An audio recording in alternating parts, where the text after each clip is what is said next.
The law of Moses was a school teacher to point people to Christ, but that is a lower law, right? It is a law that is meant to show you, hey, these are the good kind of things that you will do if you have the Spirit of Christ. And this here, I believe fully, like, this is the higher law. This is the law that Christ was trying to teach, is that receive the Holy Ghost and then be autonomous in doing good and being charitable and be the light in the world on your own through a personal relationship with your Heavenly Father, through personal revelation that you receive daily. Live by that. And if everyone does that, well, that's Zion.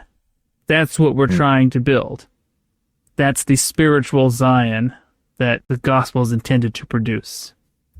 And it's important to understand, too, that with these verses, you see that we have a tendency to feel like when we are tasked with something, or when we know, when we're unsure about what the next step is going to be or needs to be, sometimes, depending on our mentality and the way that we have been brought up to perceive the church and the gospel, we feel like I can't move forward until I receive an answer, right? Like, I need to receive revelation from God. I'm just going to do nothing until I receive that revelation.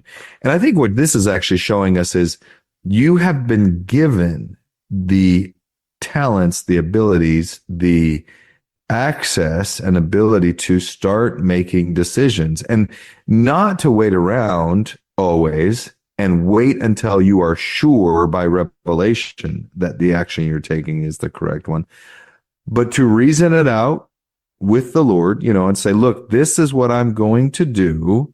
This is why I'm going to do it.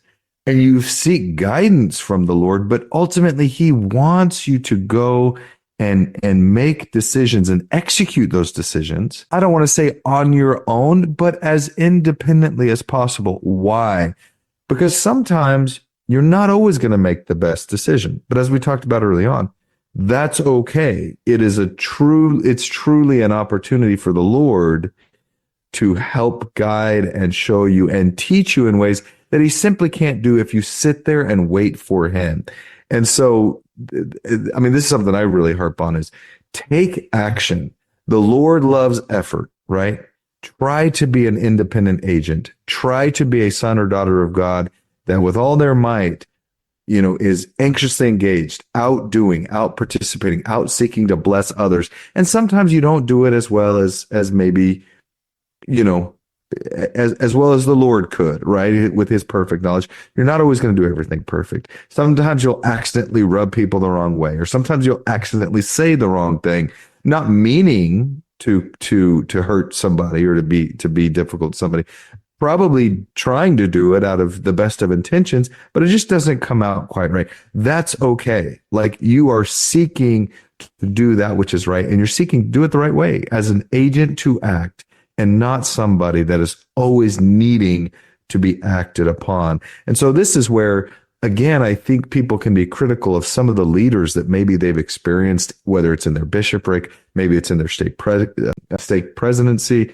and they say, well, so-and-so he rubs me wrong, or he does things the wrong way, or whatever the case may be. And you hear this quite often where, people have problems with some of their leadership.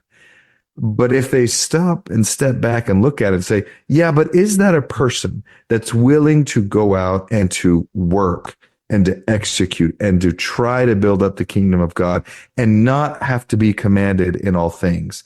And if that is the type of person they are, that's a good thing. Thank you for watching. If you found this content spiritually enlightening, please like, comment, and subscribe.